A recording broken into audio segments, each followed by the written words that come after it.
10వ తరగతి రెండవ పాఠమైనటువంటి బతుకు గంప అనేటువంటి పాఠ్యాంశంలోని భాషాంశాల్లో భాగమైన పదజాలం గురించి తెలుసుకుందాం. క్రింది వాక్యాలలో ఎరుపు రంగులో ఉన్న పదాలకు అర్థాలు రాసి సొంత వాక్యాలు రాయండి. పదాలకు ఎరుపు రంగులు ఇచ్చిన పదాలకు అర్థాలు రాయమంటున్నాడు. అలాగనే సొంత వాక్యాల్లో కూడా ప్రయోగించమంటున్నాడు. 1. అతిథికి ఏ వెలితి లేకుండా చూసుకోవాలి. వెలితి అనే పదానికి అర్థం లోటు అని అర్థం. లోటు లేదా తక్కువ అని కూడా వస్తుంది. వెలితి లేకుండా అంటే తక్కువ లేకుండా అని అర్థం. ఈ పదాన్ని ఉపయోగించి ఇప్పుడు సొంత వాక్యం రాద్దాం. మా నాన్నగారు మా ఇంట్లో ఏ లోటు రాకుండా చూస్తారు. మా నాన్నగారు మా ఇంట్లో ఏ లోటు రాకుండా చూస్తారు. 2. నిరాశ్రయులకు ఆశ్రయం ఇచ్చి కాపాడటం మన ధర్మం. ఆశ్రయము అనే పదానికి అర్థం అండ, రక్షణ అని కూడా వస్తుంది. అండ. సొంత వాక్యం పేదవారి పక్షాన ప్రభుత్వమే అండగా నిలబడాలి. పేదవారి పక్షాన ప్రభుత్వమే అండగా నిలబడాలి. 3. రవి పొద్దస్తమానం క్రికెట్ ఆడుతున్నాడు. పొద్దస్తమానం అనే పదానికి అర్థం పొద్దు అంటే పగలు అని అర్థం. అస్తమానం అంటే ఎల్లప్పుడూ అని అర్థం. పొద్దస్తమానం అంటే పగలంతా, పగలంతా లేదా రోజంతా. దీన్ని ఉపయోగించి సొంత వాక్యం. మా తల్లిదండ్రులు రోజంతా కష్టపడి పనిచేస్తారు. 4. తుఫాను బీభత్సం నుంచి ప్రజలు ఇప్పుడిప్పుడే స్థిమిత పడుతున్నారు. స్థిమిత పడటం అంటే ప్రశాంత పడటం అని అర్థం. ప్రశాంత పడటం లేదా నెమ్మది అని కూడా వస్తుంది. బయటపడటం అని కూడా వస్తుంది. నెమ్మది లేదా బయటపడటం మొదలైన అర్థాలు రాయొచ్చు. దీన్ని ఉపయోగించి సొంత వాక్యం. బాగా చదివితే పరీక్షల భయం నుండి ప్రశాంత పడవచ్చు.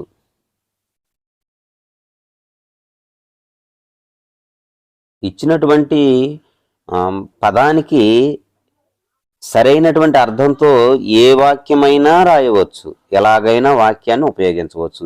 ఈ వాక్యమే రాయాలి అని లేదు. సొంత వాక్యాల్లో సొంతగా అర్థం సరిపోయేటట్లుగా ఏ విధానంలోనైనా వాక్యాన్ని రాయవచ్చు. గమనించాలి ఆ విషయాన్ని. మదర్ తెరీసా దిక్కు లేని వారందరికో సేవలు చేసింది. దిక్కు అనే పదానికి ముఖ్యమైనటువంటిది ఇది అర్థం గమనించండి. శరణు. దిక్కు అనే పదానికి చాలా అర్థాలు ఉన్నాయి. ఆధారం అనే అర్థం ఉంది. అలాగనే ఆశ్రయం అనే అర్థం ఉంది. అలాగనే రక్షణ అనే అర్థం కూడా ఉంది. అన్ని అర్థాలు పర్యాయ పదాలుగా చెప్పుకోవచ్చు మనం. ఇది దిక్కు అనే పదానికి శరణు, ఆధారం, ఆశ్రయం, రక్షణ అనేటువంటి అర్థాలు అన్నమాట. దిక్కు అనేటువంటి పదానికి పర్యాయ పదాలు తెలుసుకోవాలి. అలాగనే నానార్థం కూడా తెలుసుకోవాలి. ఇప్పుడు ఈ పదాన్ని ఉపయోగించి సొంత వాక్యం. అనాథలకు శరణు కల్పించేవే అనాథ శరణాలయాలు.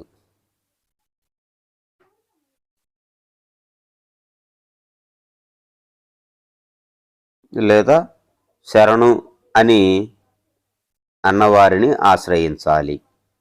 ఏ వాక్యమైనా రాయొచ్చు. ఇవి అర్థాలు. అలాగనే క్రింది వాక్యాలు చదివి పర్యాయ పదాలను గుర్తించి రాయండి. పర్యాయ పదాలు అంటే ఒక పదానికి అదే అర్థాన్ని ఇచ్చే పదాలను పర్యాయ పదాలని మనం గత తరగతిలో కూడా తెలుసుకున్నాం కదా. వాక్యంలోనే పర్యాయ పదాలు ఉన్నాయి. వాటిని గుర్తించి రాయమంటున్నాడు. 1. సంపాదించిన సొమ్మును కొంత దాచిపెట్టడం మంచిది. ధనం అవసరానికి ఉపయోగపడుతుంది. వృద్ధి చేసిన డబ్బుతో ఎన్ని మంచి పనులైనా చేయవచ్చు. సహజంగానే తెలిసిపోతుంది. సొమ్ము, అలాగనే ధనం, డబ్బు. కాబట్టి ఒక పదం రాసి ఈక్వల్ టు పెట్టి మిగిలిన పదాలు కూడా రాద్దండి. సొమ్ము, ధనం, డబ్బు. సొమ్ము అనే దానికి అదే అర్థాన్ని ఇచ్చేటువంటి పదాలు ఈ రెండు, వీటిని పర్యాయ పదాలు అంటారు. అలాగనే 2, జషం నీటిలో జీవిస్తుంది, చేప మొప్పలతో గాలి పీల్చుకుంటుంది, మత్స్యం తోకాడించి దిశను మార్చుకుంటుంది. గమనించండి, కొత్త పదం జషం. ఇది ఒత్తు ఝ అన్నమాట. ఒత్తు ఝ మనందరికి తెలుసు కదా, ఇది ఝ, ఒత్తు ఝ. చాలా తక్కువ పదాలు ఉంటాయి. జుమ్మంది నాదం, ఇది జు. జుమ్మంది నాదం, జుమ్మంది అనే మనం పదాన్ని ఉపయోగిస్తుంటాం కదా, జుమ్మంది అంటే ఇది జు. ఇది ఝ. జషం, జషం అంటే చేప అని అర్థం, చేప. మత్స్యం అన్న చేపే, కాబట్టి జషం గుర్తుంచుకోండి పదం. జషం అంటే చేప, కమ మత్స్యం, ఇవి పర్యాయ పదాలు. దేహం అలసిపోయేలా కష్టిస్తే ఒళ్ళంతా చెమట పట్టి శరీరం మలినం పోతుంది. దేహం, ఒళ్ళు, శరీరం. కాబట్టి దేహం అనే పదానికి పర్యాయ పదాలు ఒళ్ళు, అలాగనే శరీరం. మేను, తనువు, కాయం ఇలాంటి పదాలు కూడా వస్తాయి. అది మీరు రాస్తే రాసుకోవచ్చు, లేదా ఇక్కడ ఇచ్చినవి రాస్తే సరిపోతుంది. 4, ప్రభాత వేళ పల్లె మేల్కొంటుంది, ఉదయాన్నే రైతులు పనులకు సిద్ధమయ్యారు, పొద్దుటిపూట పొలాలకు వెళ్ళి పనులు చేయసాగారు. ప్రభాత వేళ, వేళ అంటే సమయం, ప్రభాతం అంటే ఉదయం, ఉదయం. అలాగనే పొద్దుట పూట, పొద్దు అంటే పగలు అని అర్థం, వెలుగు అని కూడా వస్తుంది అర్థం. పొద్దుటి పూట అంటే ఉదయం పూట అని అర్థం. కాబట్టి ప్రభాత వేళ అంటే ఉదయం, అలాగనే పొద్దుట పూట, ఇవి పర్యాయ పదాలు. కింది పదాలు చదివి వాటికి సరిపోయే నానార్థాలతో జతపరచండి అన్నాడు. నానార్థాలంటే ఒక పదానికి వేరు వేరు అర్థాలను ఇస్తే నానార్థాలు అంటారు. ఒక పదానికి అదే అర్థాన్ని ఇచ్చేటువంటివి పర్యాయ పదాలు. ఇక్కడ నానార్థాలు అన్నాడు, జతపరచమన్నాడు. బతుకు, సంతానం, సంసారం ఇచ్చాడు. మనం తేలిగ్గా జతపరచండి లేదా జవాబును గుర్తించండి అన్నప్పుడు మనకి ఈ పదానికి సంబంధించి ఒక అర్థం అయితే మనకు ఖచ్చితంగా తెలిసి ఉంటుంది. ఉదాహరణకి దాన్ని బట్టి కూడా మనం గమనించవచ్చు. బతుకు అనే దానికి బిడ్డ, జీవనం, కాపురం. బతుకంటే జీవనం మనకు తెలుసు, ఒక పదం తెలిసింది కాబట్టి జీవనం, స్థితి, జరుగుబాటు, ఇది దీనికి నానార్థం. నానార్థాన్ని పూర్తిగా తెలియకపోయినా గుర్తించండి అన్నప్పుడు ఒక పదాన్ని బట్టి కూడా గుర్తించడానికి అవకాశం ఉంటుంది. బతుకంటే జీవనం, బతుకు గంప అంటే జీవనం అనేది గంప అని అర్థం, రూపక సమాస పదం అన్నమాట. బతుకు గంప. స్థితి, బతుకంటే స్థితి అని అర్థం వస్తుంది, జరుగుబాటు అనే అర్థం వస్తుంది. ఇలా వేరు అర్థాలు రావటాన్ని నానార్థం అంటారు. బతుకనే పదానికి ఈ 3 అర్థాలు సరిపోయినవి. అలాగనే సంతానం, సంతానం అంటే బిడ్డ. సంతానం అంటే ఒక కల్ప వృక్షం, దేవతా వృక్షాలలో ఒక వృక్షానికి పేరు అన్నమాట సంతానం అనేటువంటిది. అలాగనే కులం అనే అర్థంలో కూడా ఉపయోగిస్తారు సంతానం అంటే. మొదటిగా సంసారం, సంసారం అంటే కాపురం, కుటుంబం, పుట్టుక. కాబట్టి ఇది జతపరచడం.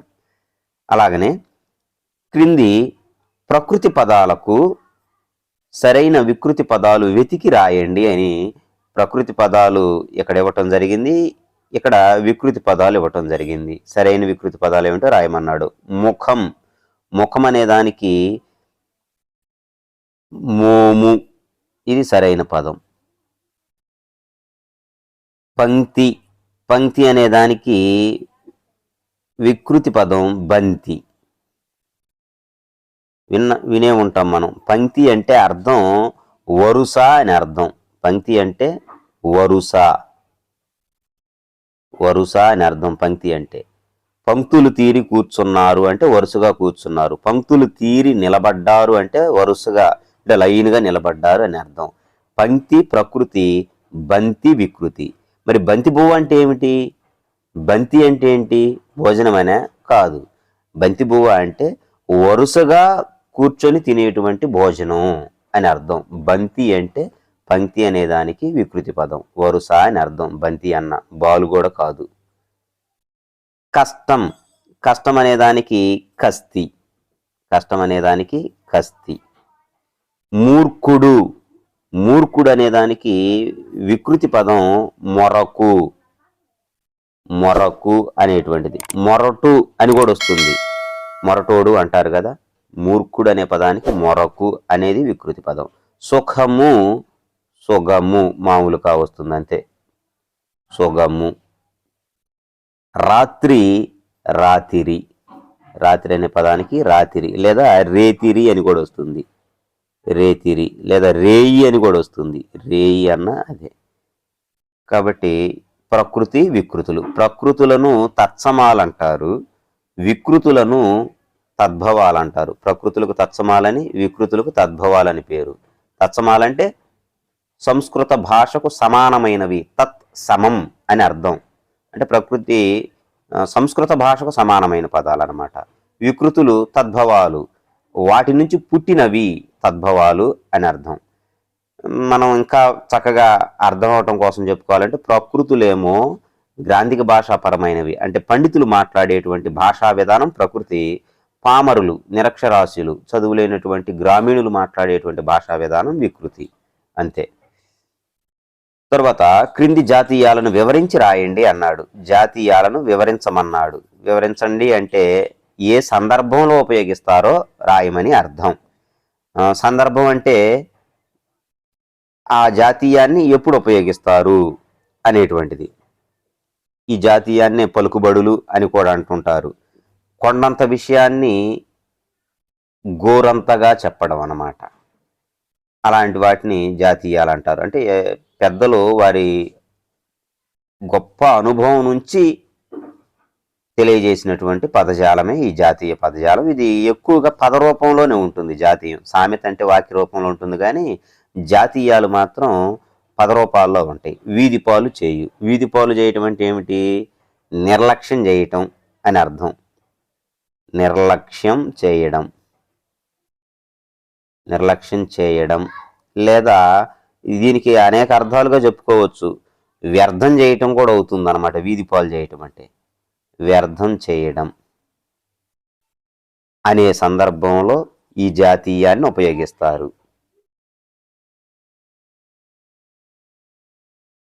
ఇలా దానికి అర్థం రాసి అనే సందర్భంలో ఈ జాతీయాన్ని ఉపయోగిస్తారు అని రాస్తే సరిపోతుంది.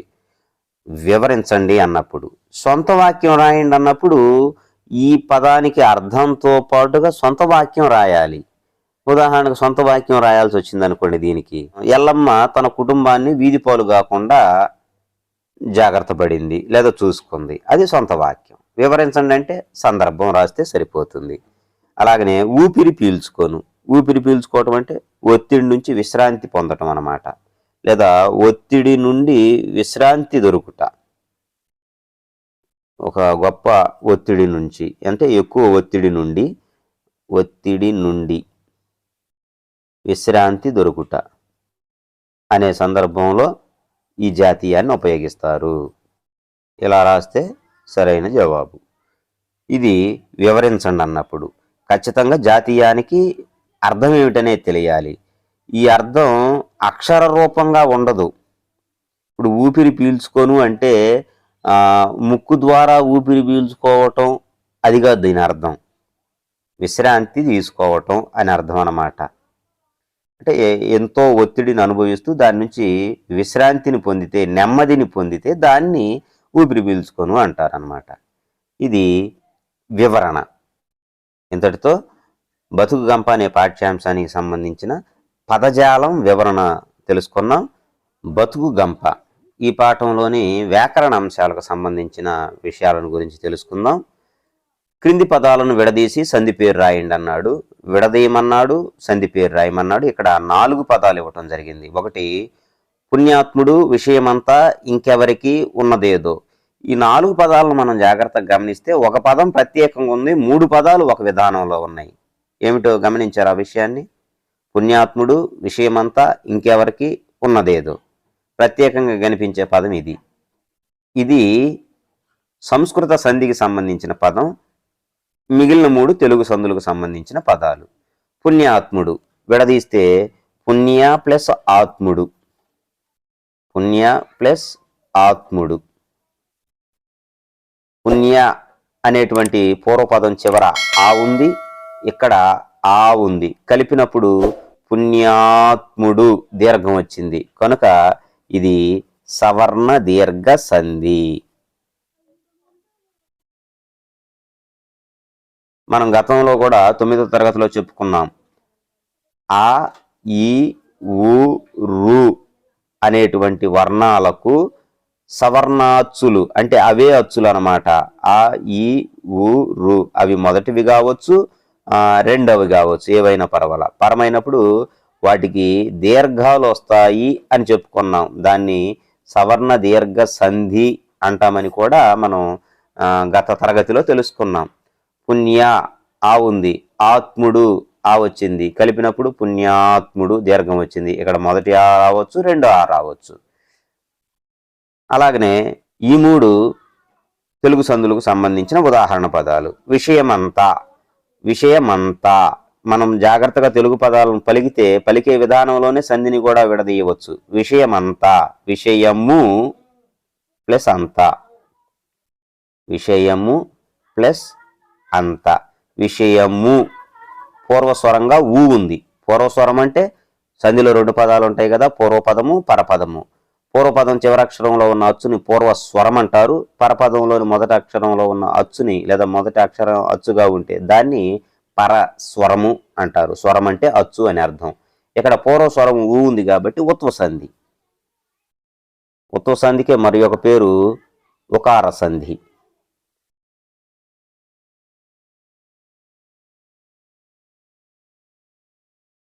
ఇంకెవరికి, ఇంకెవరికి, ఇంకా ప్లస్ ఎవరికి. ఇంకా పూర్వస్వరం ఆ ఉంది, అత్వసంధి. వీటికి వివరణలో మనకి గత తరగతిలోనే పూర్తిగా తెలుసు కాబట్టి పూర్తి వివరణ అయితే ఇవ్వడం లేదు, మరొక సందర్భంలో వివరిస్తాను. ఉన్నదేదో, ఉన్నదేదో, ఉన్నది ప్లస్ ఏదో, ఉన్నది ప్లస్ ఏదో, ఉన్నదేదో, ఉన్నది ఈ యత్వసంధి.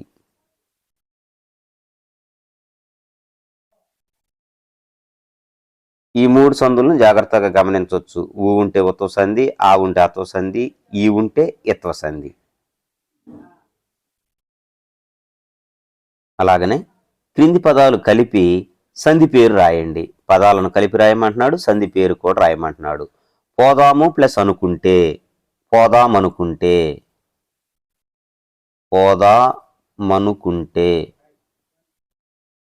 కలిపి రాసేటప్పుడు జాగ్రత్తగా గమనించండి. తెలుగు సంధులైతే పోదాము పూర్వస్వరంగా ఊ ఉంది, పరస్వరంగా ఆ ఉంది. ఈ పూర్వస్వరంగా ఊ అనేటువంటిది లోపించి పరస్వరం ఉండ ఆ ఇందులోకి వచ్చి చేరుతుంది అన్నమాట. పోదా మా అవుతుంది మనుకుంటే, పోదామనుకుంటే.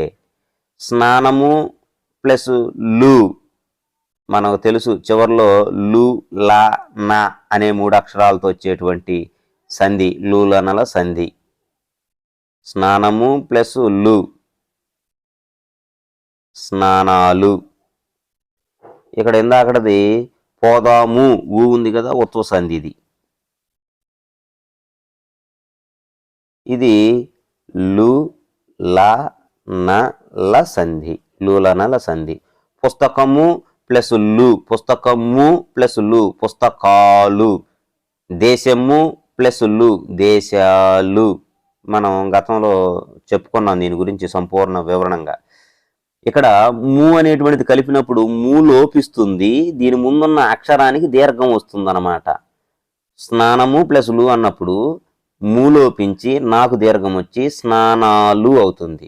దేశము ప్లస్ లు ము లోపిస్తుంది, శా అనే దానికి దీర్ఘం వచ్చి దేశాలు అవుతుంది. అట్లా ఆ విధానంలో. అలాగనే 3వది ఏమి ప్లస్ అయినది, ఏమైనది. ఈ ఐ ఇక్కడ ఉన్నటువంటి మీ అనేటువంటి అచ్చు స్థానం పూర్వస్వరంలోకి వచ్చి ఇది లోపిస్తుంది, ఈ ఐ ఇందులోకి వచ్చి ఏ మైనది అవుతుంది.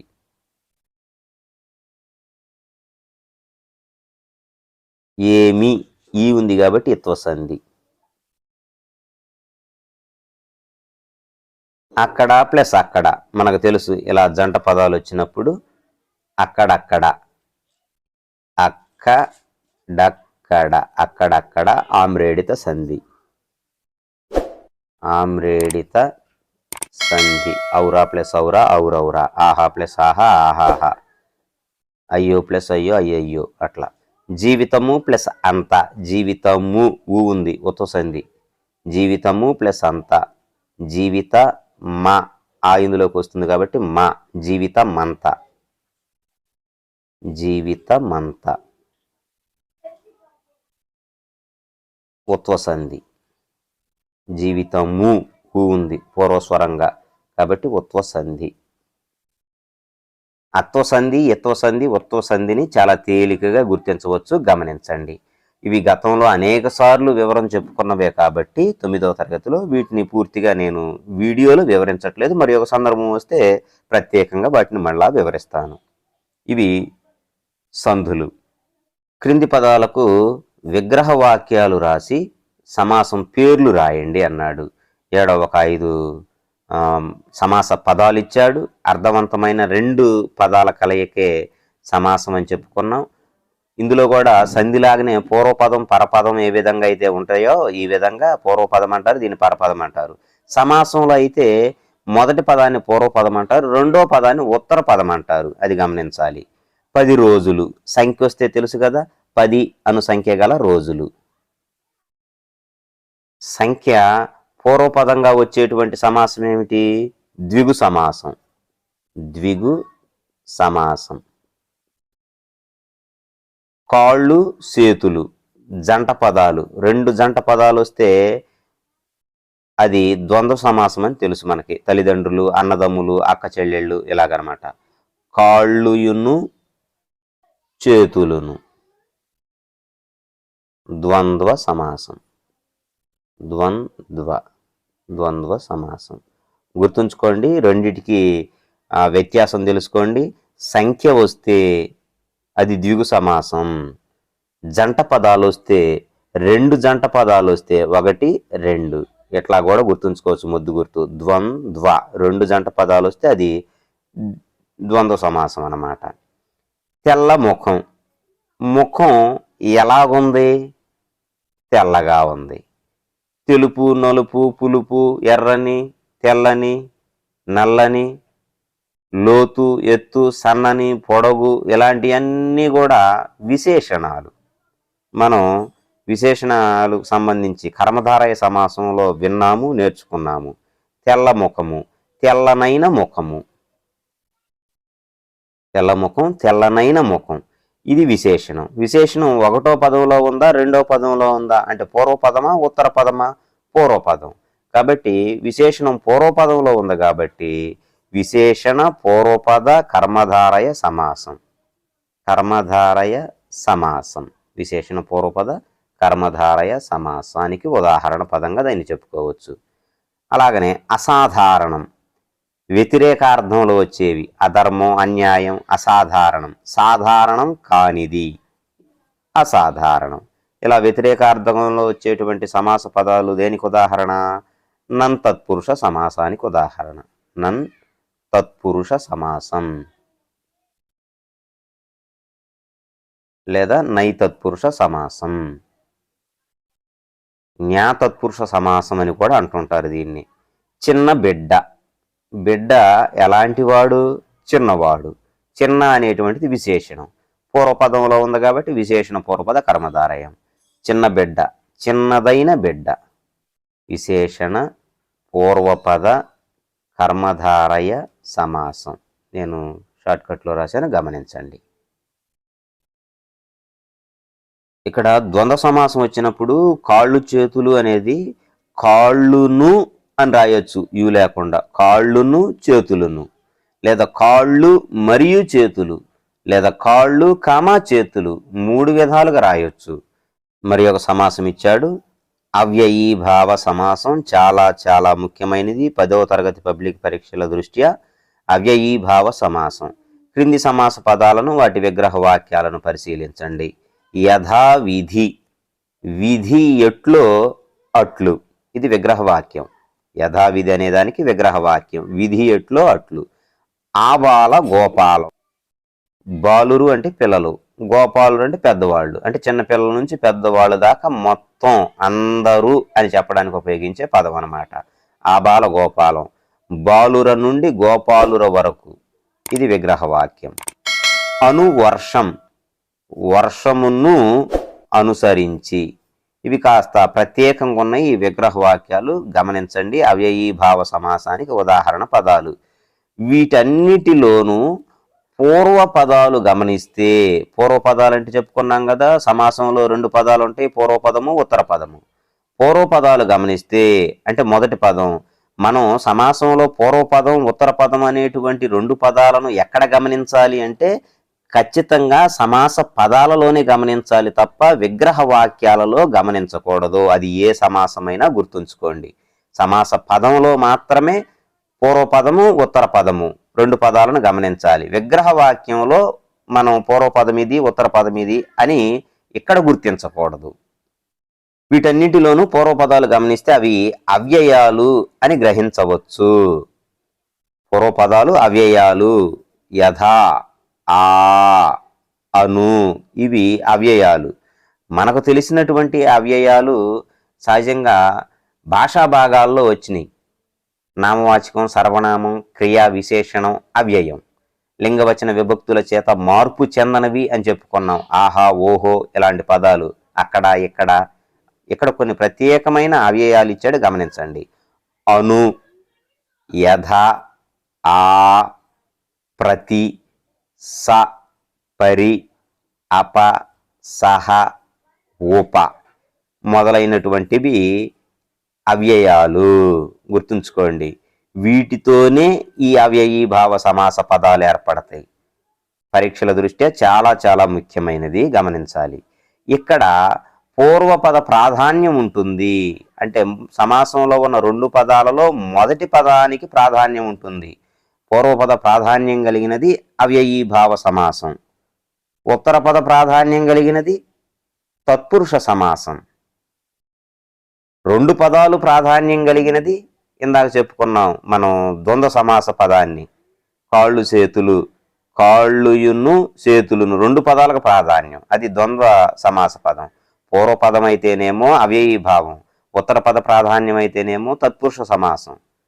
2 పదాలు ద్వంద్వ పదాలు ప్రాధాన్యం కలిగినది ద్వంద్వ సమాసం. అన్య పదార్థ ప్రధానం కలిగినటువంటిది బహుబ్రీహి సమాసం. సరే, ఆ వివరణ మనం మరి ఒకసారి చెప్పుకుందాం.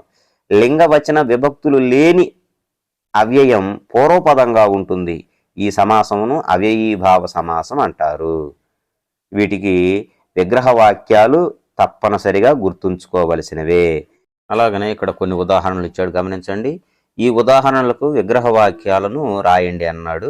ఇవి కూడా అవ్యయీభావ సమాసానికి ఉదాహరణ పదాలే. అనుకూలం, యథాశక్తి, ప్రతిమాసం, ప్రతిదినం, ఉపవనం, సకుటుంబం. ఇక్కడ ఇచ్చినటువంటి ఈ 6 పదాలకు కూడా విగ్రహ వాక్యాలు రాయమన్నాడు. నేను మరి ఇక్కడ రాయటానికి అవకాశం లేదు కాబట్టి వేరొక పేపర్ మీద రాసి చూపిస్తాను, గమనించండి. ఇంతకుముందు ఇచ్చినటువంటి పదాలను కూడా ఇక్కడ రాసి చూపిస్తున్నాను. యథావిధి, విధి ఎట్లు అట్లు, ఆబాల గోపాలం, బాలుర నుండి గోపాలురు వరకు లేదా గోపాలుని వరకు.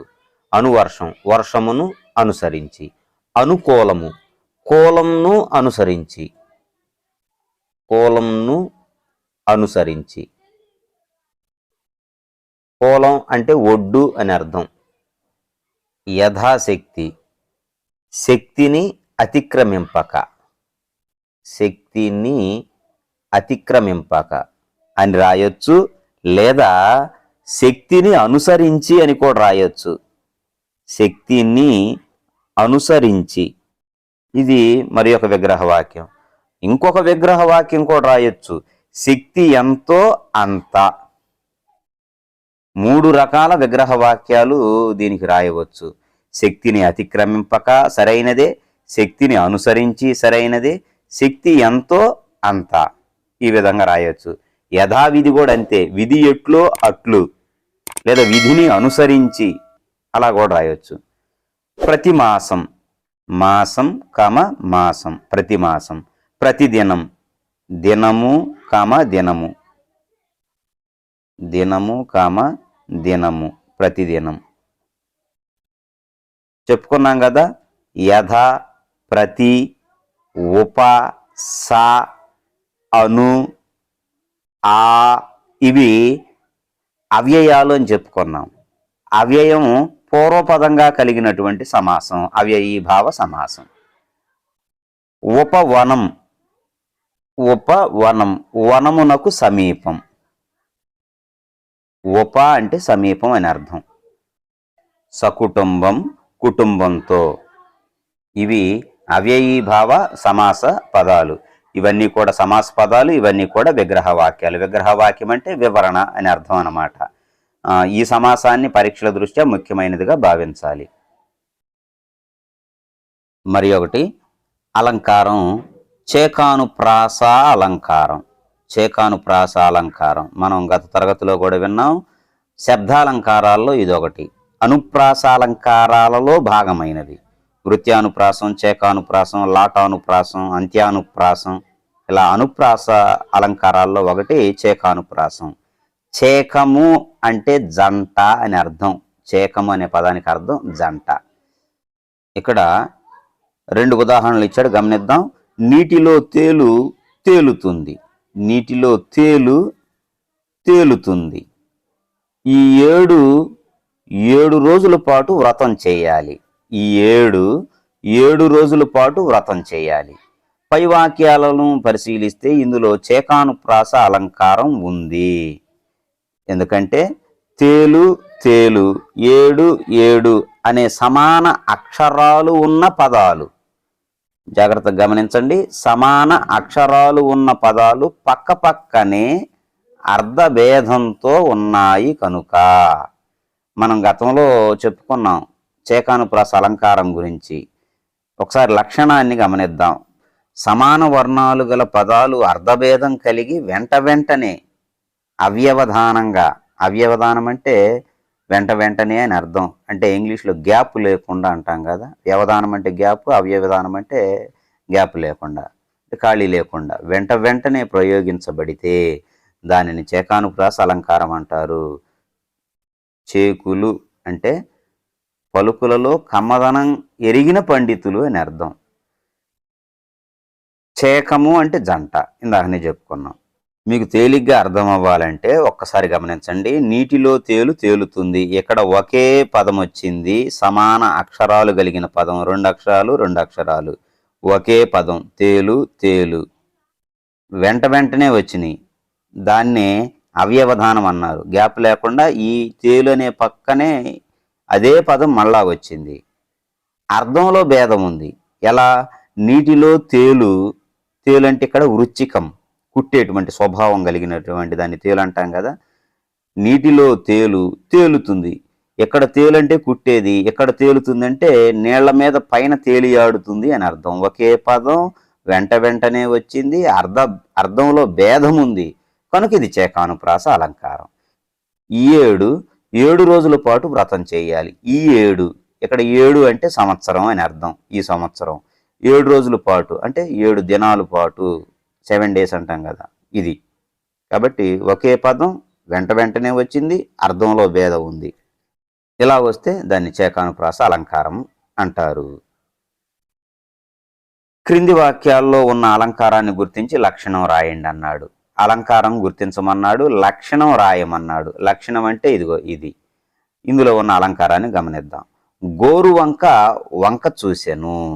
గోరు వంక, వంక వంక ఒకే పదం అర్ధభేదంతో మళ్ళీ ప్రయోగించబడింది. అది కూడా వెంటనే. గమనించండి, అర్ధభేదంతో ఇంకొక చోట వస్తే అది యమకం అవుతుంది. పక్కనే వస్తే అర్థంలో భేదం ఉంటే అది చేకానుప్రాసం అవుతుంది. గోరు వంక వంక చూసెను. గోరు వంక అంటే పక్షి. వంక చూసినంటే వంక అంటే వైపు అని అర్థం. గోరు వంక వైపు చూసెను అని అర్థం. ఒకే పదం వెంటనే వచ్చింది, అర్థంలో భేదం ఉంది కనుక దీనిలో చేకానుప్రాస అలంకారం ఉంది. 2 సమస్యల సాధనకు నారి బిగించింది. నారి బిగించింది ఒకే పదం, అర్థంలో భేదాన్ని గమనిద్దాం. నారి అంటే స్త్రీ అని అర్థం. నారి నడుమ మురారి. నారి అంటే స్త్రీ. నారి బిగించిందంటే వింటి నారి అంటే అల్లెత్రాడు అనే అర్థం కూడా ఉంది. ధనస్సుకు కట్టేటువంటి తాడును నారి అంటారు, ఎందుకంటే నరముతో అది తయారు చేయబడుతుంది కాబట్టి. నారి అంటే అల్లెత్రాడు అని అర్థం. సమస్యల సాధన కోసం ఒక స్త్రీ నారి బిగించింది అంటే అల్లెత్రాడు కట్టింది అంటే సమస్యలు సాధన చేయడానికి పూనుకుంది అని అర్థం. నారి. కాబట్టి దీనిలో కూడా చేకానుప్రాస అలంకారం ఉంది. 3 సుందర దరహాస రుచులు. సుందర దరహాస రుచులు. సుందర అంటే అందమైన అని అర్థం. ఇక్కడ దర అంటే సుందర అనే దాంట్లోని అందమైన. దరహాసం అంటే చిరునవ్వు. హాసం అంటే నవ్వు కదా. దరహాసం అంటే చిరునవ్వులు. సుందర దరహాస రుచులు. సుందర అందమైన, దరహాస నవ్వులు. ఒకే పదం అర్ధభేదంతో వెంటనే ప్రయోగించబడింది కాబట్టి చేకానుప్రాసం. రాజా నీది శుభంకర కరం. ఇక్కడ గమనించండి, ఇందాక చెప్పుకున్నట్లుగా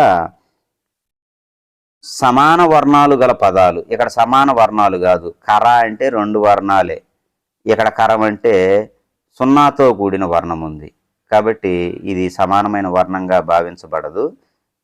ఇందులో చేకానుప్రాసం అయితే రాదు, కానీ చేకానుప్రాసం కింద ఇచ్చాడు కాబట్టి దీన్ని గమనించండి. శుభంకర. ఇక్కడ శుభంకర అంటే శుభాన్ని చేకూర్చేటువంటి, కరం అంటే చేయి అని అర్థం. కాబట్టి అర్ధభేదంతో ఒక పదం వెంటనే ప్రయోగిస్తే చేకానుప్రాసం. మామూలుగా అయితే ఇది చేకానుప్రాసం కుదరదు దీనిలో, కానీ దీన్ని చేకానుప్రాస కిందే ఇచ్చాడు కాబట్టి గుర్తుంచుకోండి.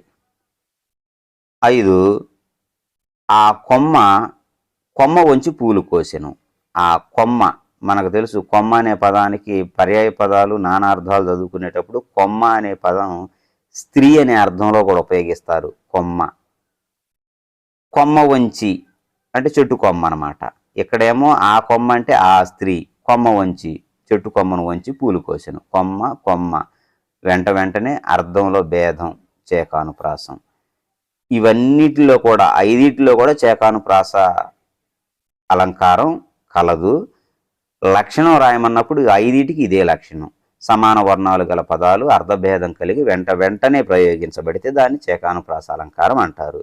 లేదా అర్ధభేదం కలిగిన హల్లుల జంట వెంటనే వస్తే దానిని చేకానుప్రాస అలంకారం అంటారు అని కూడా రాయవచ్చు.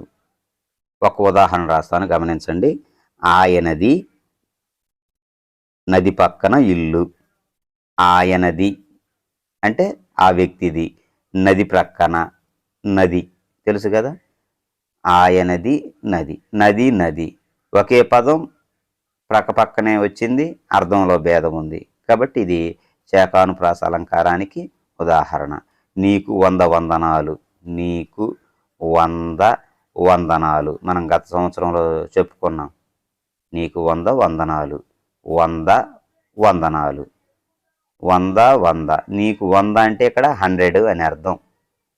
100 వందనాలు అంటే నమస్కారాలు అని అర్థం. ఒకే పదం అర్ధభేదంతో వెంటనే ప్రయోగించబడింది, చేకానుప్రాస అలంకారం. అలాగనే మరి ఒక ప్రశ్నను గమనిద్దాం.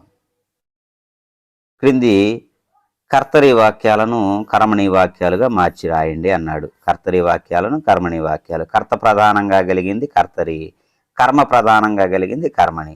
ఎల్లమ్మ పండ్లను అమ్మింది. ఎల్లమ్మ కర్త, అమ్మటం క్రియ. పండ్లు అనేటువంటిది కర్మ. ఒక పనిని క్రియ అంటాం కదా, ఈ పనిని చేసిన వ్యక్తిని కర్త అంటారు, పని యొక్క ఫలితాన్ని అనుభవించే వాళ్ళని కర్మ అంటారు. ఎల్లమ్మ పండ్లను అమ్మింది. ఆమె బిడ్డను చదివించింది. ఆమె కర్త. చదివించడం పని కదా, క్రియ. ఈ పని యొక్క ఫలితాన్ని పొందింది కర్మ. తెలుగు వాక్యాల్లో సహజంగా కర్త, కర్మ, క్రియ అని 3 భాగాలు ఉంటాయి. కర్త ప్రధానంగా కలిగింది కర్తరి వాక్యం. అమ్మింది, అమ్మింది ఎవరు అని ప్రశ్న వేస్తే ఎవరిని చూపిస్తుందంటే కర్తను. కాబట్టి కర్త ప్రధానంగా కలిగింది కాబట్టి కర్తరి వాక్యం. ఇది కర్తరి వాక్యం. ఇప్పుడు కర్మ ప్రధానంగా వాక్యాన్ని నిర్మించమంటున్నాడు. దాన్ని కర్మణి వాక్యం అంటారు. మనం గత తరగతిలో చెప్పుకున్నాం. కర్మణి వాక్యంలో చే ఒకటి, అలాగనే బడి అనేటువంటి ధాతువు వచ్చి చేరతాయి అని. చే అనేటువంటిదేమో కర్తకు వచ్చి చేరుతుంది, బడి అనేటువంటిదేమో క్రియకు వచ్చి చేరుతుంది అని. ఎల్లమ్మ పండ్లను అమ్మింది. ఎల్లమ్మచ్చే లేదా ఎల్లమ్మ చేత పండ్లు, పండ్లను ను అనే ద్వితీయ విభక్తి ప్రత్యయం పోతుంది.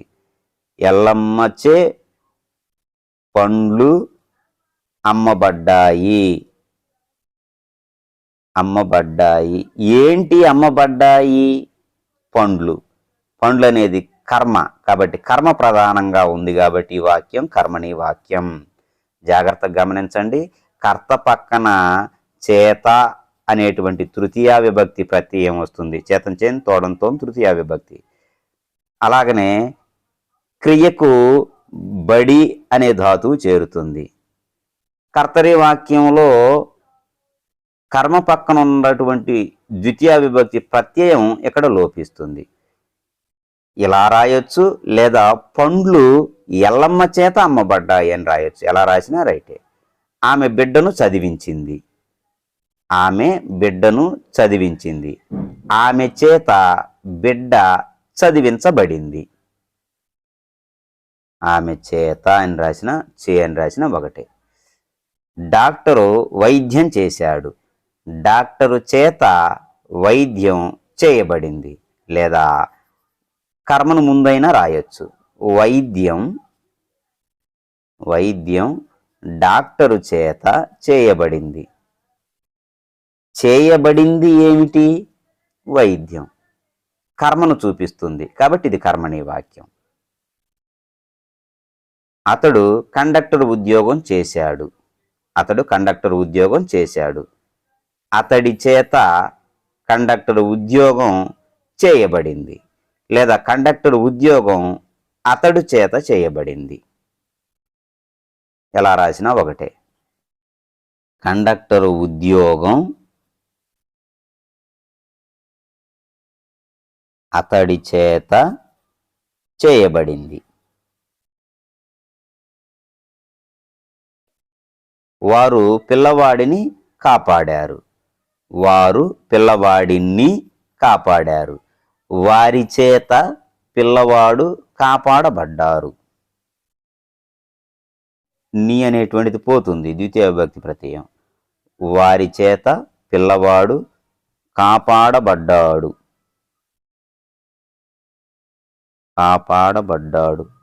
ఎవడు కాపాడబడింది? పిల్లవాడు. ఈ పిల్లవాడనేది కర్మ, ఇది కర్త, ఇది క్రియ. గమనించండి. కర్మను ముందు రాసైనా రాయవచ్చు, లేదా కర్తను ముందు రాసైనా రాయవచ్చు. వారి చేత పిల్లవాడు కాపాడబడ్డాడు అనైనా రాయొచ్చు, లేదా పిల్లవాడు వారి చేత కాపాడబడ్డాడు ఇలాగైనా రాయొచ్చు. అన్ని వాక్యాలు ఈ 2 విధానాల్లో రాయొచ్చు. నేను కొన్ని ఇలా రాశాను. ఆ వ్యత్యాసాన్ని మీరు పరిశీలించండి. 2 విధాల్లో రాయొచ్చు. ఏది ఏమైనా కర్మ ప్రధానంగా ఉండాలి. కర్మణి వాక్యంగా మార్చేటప్పుడు కర్మణి వాక్యంలో ప్రధానంగా ఉండేటువంటివి చే ఒకటి, ఇది కర్తకు వస్తుంది. బడి అనేటువంటిది క్రియకు వచ్చి చేరుతుంది. అది గమనించండి. అలాగనే క్రింది వాక్యాలు చదివి అవి ఏ రకమైన వాక్యాలో రాయండి అన్నాడు. అతడికి మంచి జరుగును గాక. గత తరగతిలో మనం వీటిని నేర్చుకున్నాం. ఏ వాక్యం ఇది? మంచి జరుగును గాక ఆశీర్వాదక వాక్యం. వాక్యాన్ని చదివి దీనిలో ఉన్న భావాన్ని బట్టి మనం తేలికగా గుర్తించవచ్చు ఇవి ఏ వాక్యం అనేటువంటిది ఏ రకమైన వాక్యమో. ఇటువైపు నీవు రావద్దు, వద్దు అని చెప్పడం నిషేధార్థక వాక్యం. ఒకసారి మళ్ళీ చెప్తున్నాను, గమనించండి.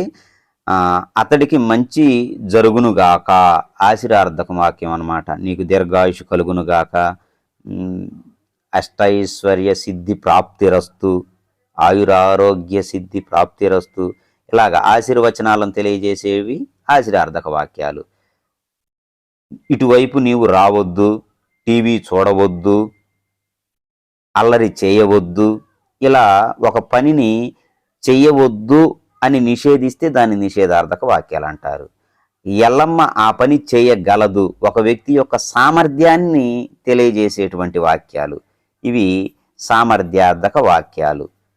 వాడు చెట్టు ఎక్కగలడు, వాడు కంప్యూటరు చక్కగా వినియోగించగలడు, ఆమె పాట పాడగలదు, వాడు బొమ్మలు గీయగలడు.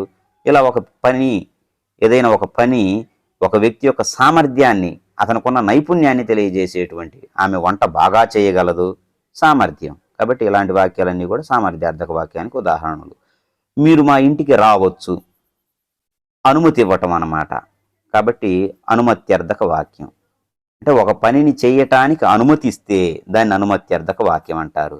అనుమతి ఇవ్వకపోతే నిషేధార్థక వాక్యం.